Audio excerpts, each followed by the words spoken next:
All right, this is Russ Burlingame for Hot Shot of the Week. I'm here with Todd DeZago and Craig Rousseau, creators of the Perhapanauts.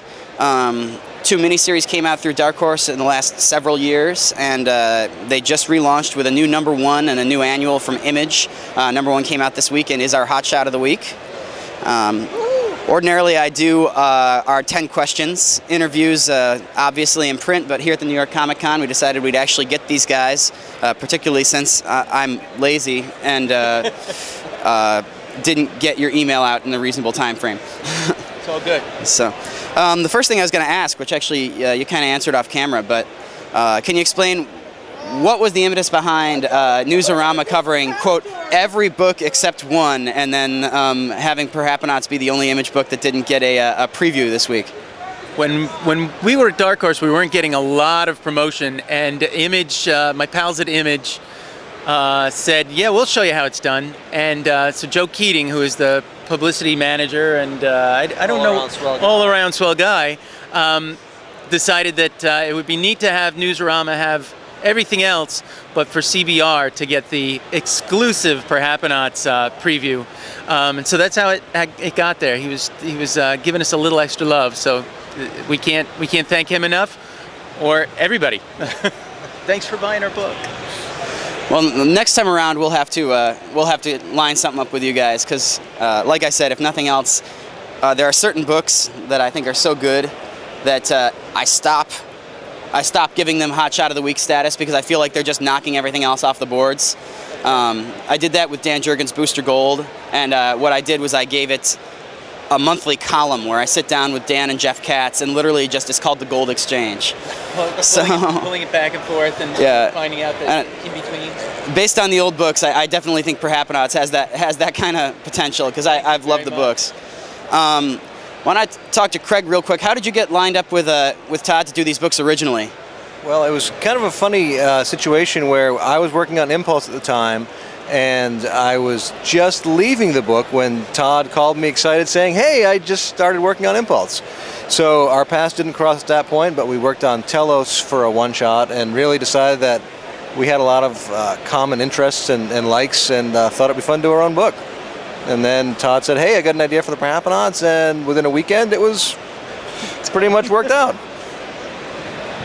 And so from Genesis to first publication through Dark Horse, about how long did it take you guys to actually get a book on the shelf once you decided to do that?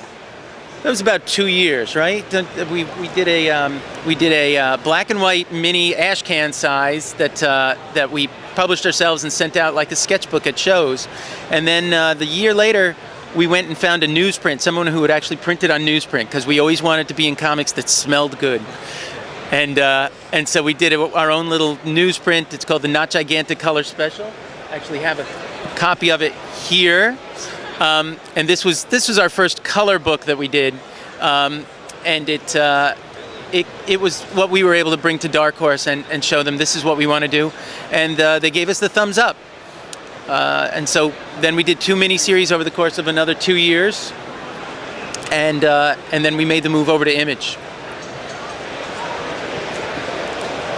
Now, I do know that everything that you were talking about with the previous person in line ahead of me that wasn't on camera was you were saying you did a lot of research into the Chupacabra to do these. Why don't you inform everybody as to exactly how much of this is kind of research driven and how much of this is just kind of you're having a lot of fun with these characters? I've always been fascinated in the paranormal and the cryptozoological and all that supernatural stuff all my life. I was a Bigfoot zombie when I was a kid. I just was crazy for it. But as things opened up, I started researching a lot about UFOs and a lot about Chupacabra. And so I've researched all the creatures that we feature in the book, as much as you can, between the internet and books that I've read.